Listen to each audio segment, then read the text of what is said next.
Okay, so hey guys, and welcome back to another predictions video, and in today's video I'm going to be predicting the Tszyu versus Fundora fight. If you are new around here though and you haven't yet subscribed, please do so. Like the video if you do indeed like the video, and let's get straight into it. So, going into this fight, Tszyu is 24-0 with 17 KOs, and Fundora is 21-1 with 13 KOs. This fight is for the WBC and WBO World Super Welterweight titles. Tszyu's last fight was a win via unanimous decision versus Mendoza, and Fundora's last fight was a loss via KO in round 7 versus Mendoza. Fundora is a southpaw. Fundora is 6'5.5" with an 80-inch reach, and Tszyu is 5'8.5" with a 70.5-inch reach. And to speak about what I just said, also on this prediction, I'm going to be speaking about the whole card because it is such a stacked card, as it is the first PBC and Amazon Prime card. They did have to, come and show their class and show that they can put on some great fights, and they've done that with an absolutely stacked out card, which, like I mentioned, I'm going to mention in a moment. But to speak about what I've just said, like I mentioned, this obviously for both the world titles, this is Fundora coming into this fight on short notice. He was meant to fight Bahachuk, but instead now he's coming into this fight on short notice due to Thurman pulling out. And to be fair, with the injury, from what I've heard, it's something, I think it's his bicep or something like that. I've heard it's bad, and with his age and the inactivity he's already been having, you can't really think it's too good for his career that he's had to pull out for this fight, and it is such a bad injury. So I'm not entirely sure how much more of Keith Thurman we're actually going to end up seeing in his career.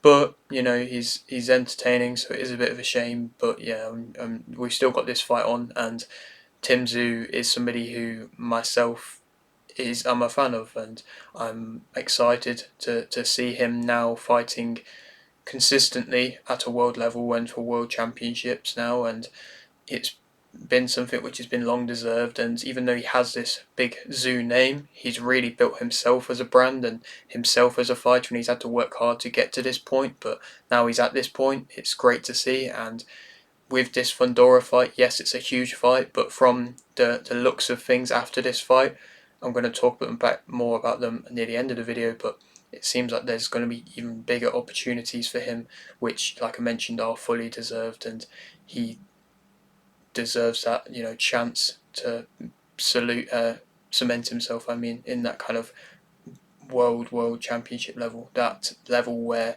it's only few get mentioned, and I believe that he deserves to fight for that level.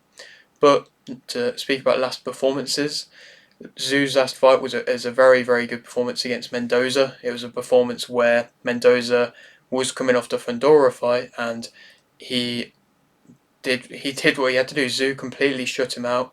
Tszyu outboxed him the entire fight, landed such clean shots, dropped Mendoza, and just completely outclassed him. Mendoza showed how tough he is, but Tszyu showed that level above. And to be fair to Fundora, in that fight versus Mendoza, he was winning, and he wasn't boxing bad at all, but he was just doing defensively consistently quite a few things which really he can't be doing in this fight if he wants to come in with a chance of being able to win, because Tszyu will be able to capitalise on them, and you can kind of see that will happen if Fundora does make them same mistakes again. And we have to see from such a big knockout, every time you see a fighter lose in such a bad way, really, you always have to think how that's going to affect them as a fighter, and how's this going to affect Fundora as a fighter. Quite a bad stoppage for himself. And obviously he's the one that's always incredibly taller than all other opponents he faces. I think the way he fights is difficult to counteract, and it's hard to work around, and you literally, I'm sure everybody said it, you can't really get sparring partners for him. But in general, Tszyu is very good at getting into range, and this is going to be a new level of getting into range. But if he can do it, then we'll have to wait and see how Fundora deals with the power of that of Tszyu. But like I mentioned, to speak now about the rest of the card, and well, the rest of the huge fights on the card. Obviously, Kerman Moton's on this card as well, and other big names as well. But to speak about the world title fights. So also on this card, Martinez vs Cordova for the WBC World Flyweight title, in which I think Martinez will win via TKO in round 5. Martinez as a fighter, I don't especially rate him. I don't think he's improved drastically from the defeat versus Chocolatito, but nonetheless, I don't believe Cordova is going to cause too much of a threat for Martinez. I believe the style of Cordova will perfectly go into what Martinez wants, and that is a kind of stand and trade war, to be completely honest. And I think Martinez will be able to capitalise on that, and that's where I believe he'll be able to get that early stoppage victory. And then also on the card, Mendoza versus Bahachuk for the WBC interim world super welterweight title, in which I think Bahachuk will win via unanimous decision. Bahachuk really has a chance here to come on to the world stage and show himself as a fighter. He's coming with uh, a great record and a lot of stoppages and a lot of momentum with him, and we're gonna have to wait and see how that is going to transfer over to an opponent who is very tough, very durable, as Mendoza has proven now, and will also be in your face and does also carry power and is explosive. And like I mentioned, I don't think he's going to be able to get the stoppage for Hachuk. But if he does, then that will definitely be a statement, because if you look at Tszyu hasn't done that. Obviously, Mendoza's confidence probably has been knocked from the Tszyu loss, but even then, yeah, it will be interesting to see how he does manage to win. But like I mentioned, I think it will be a unanimous decision. Moving on, Lara versus Zarafa for the WBA World Middleweight title, in which I think Lara will win via split decision. I think this is going to be an incredibly close fight. I think the Mendoza versus Bahachuk fight will be fight of the night, but I think this is going to be an interesting one. Lara's been inactive. He's older.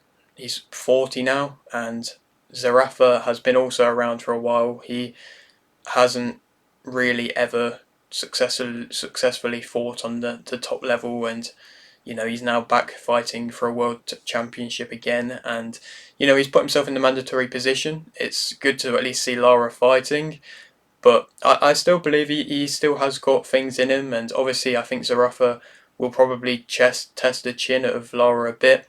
But style-wise, I feel like you see a lot of different things with Zarafa, and I think he is quite inconsistent as a fighter. And I believe defensive-wise and even offensive-wise, there are a lot of weaknesses in his game. And I believe Lara as a tricky southpaw who is quite technically sound a lot of the time, even if he isn't, even if he is slowing down and possibly his chin is worsening, I still believe he'll be able to get the, like I mentioned, split decision win. I think Zarafa will probably outthrow him, but Lara will be the more powerful one, and I think, like I mentioned, he'll get the split decision win. And then the final fight, which I'm going to speak about on the undercard, Romero versus Cruz for the WBA World Super Lightweight title, which I think Cruz will win via TKO in round 6. If I'm being completely honest, this is also a great fight as well. It's a fight which is another one which I'm looking forward to. It's amazing that it's even on an undercard.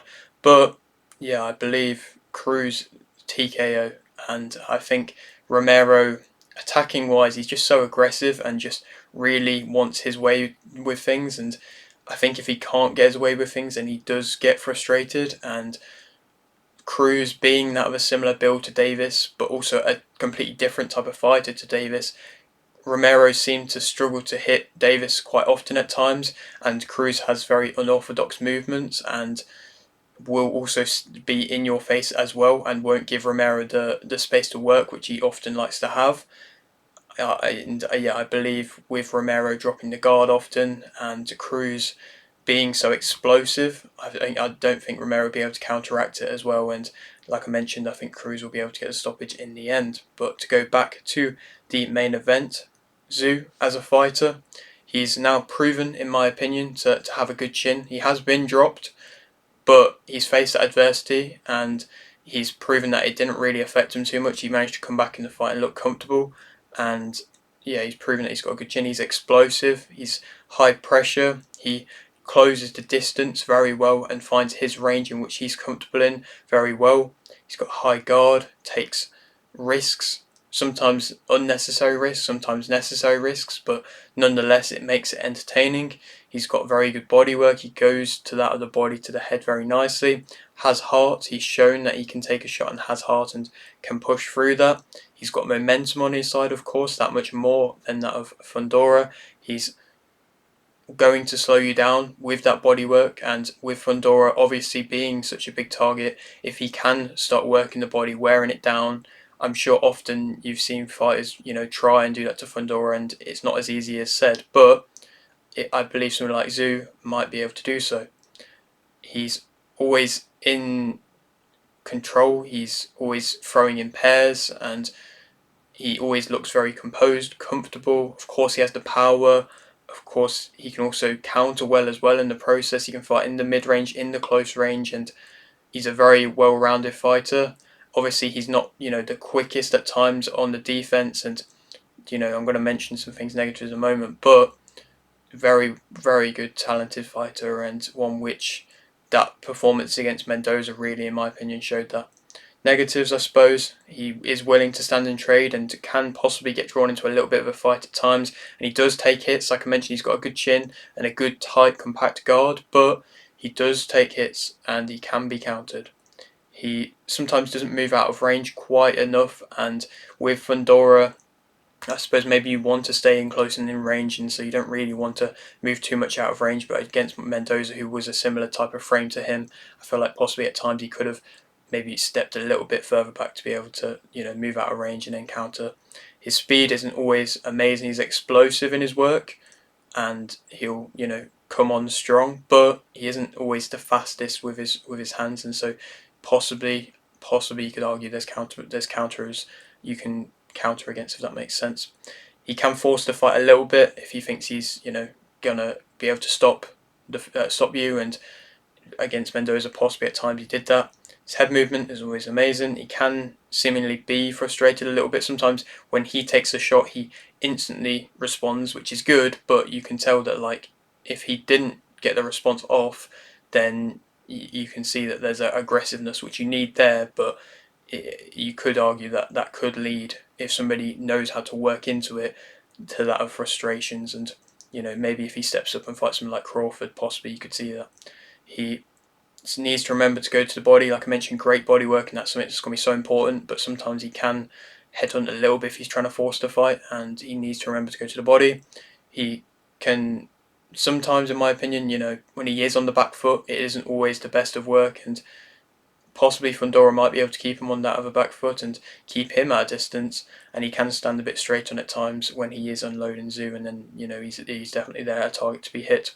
Fundora as a fighter though, he pretty much hits every part of you when he throws, and that's something which I'd like to see come back into his game, and didn't really seem to be too much so when he was fighting Mendoza, but when he is in his confident, high volume, pressure type style, then he will hit every part of your body, he will be relentless, and he will really put it on you. He's unorthodox, very unorthodox. He can frustrate, and if he can keep you at his range, and he definitely can frustrate you. He has got a good commanding jab, which he consistently throws out, which is more than important for him. He finds his range well and very quickly. He's got good timing with you coming in. He's got a nice uppercut to time when you come in.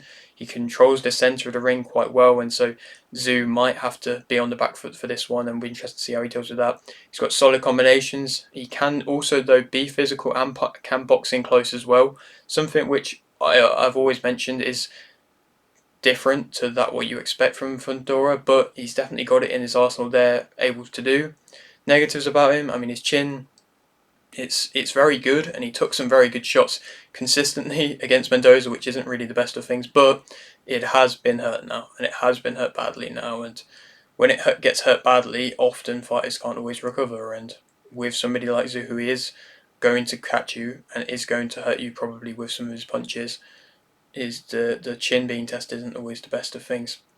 He's not as powerful as that of Tszyu, but the timing is just as good in my opinion.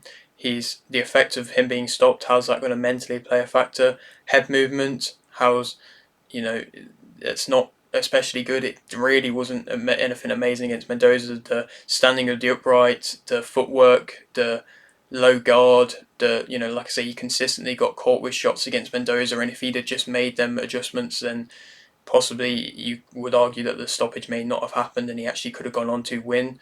Obviously, he's a big target, you can't really do anything about that, but it's possibly a negative to an extent. Footwork isn't always amazing at times, and his speed isn't anything too impressive either, and he can look uncomfortable when he's under physical pressure as well. So like I mentioned, there's positive negatives for both fighters. Of course, Tszyu is the favourite for this fight, and I think that Tszyu will win via TKO in round 9. I believe he'll be able to do it. I believe he'll be able to get a stoppage, and it will be in impressive fashion. And yeah, I will be excited, very much so, to be able to win, to be able to watch this fight and see how he probably, in my opinion, will be able to get in range and get a groove going, get consistency going, and that's when he could be able to get the stoppage later on into the fight.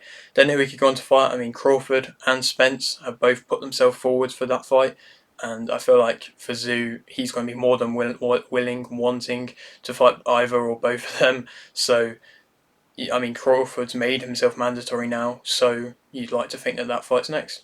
And like I mentioned, that if he wins or even competes well to that level, then that skyrockets him into pound for pound rankings and makes him a great fighter. And so we'll be interesting and hoping to see that fight does end up happening. But yeah, that is it for today's video. Hope you did enjoy it. Like the video if you did indeed. Like the video, subscribe if you're new, and thanks for watching.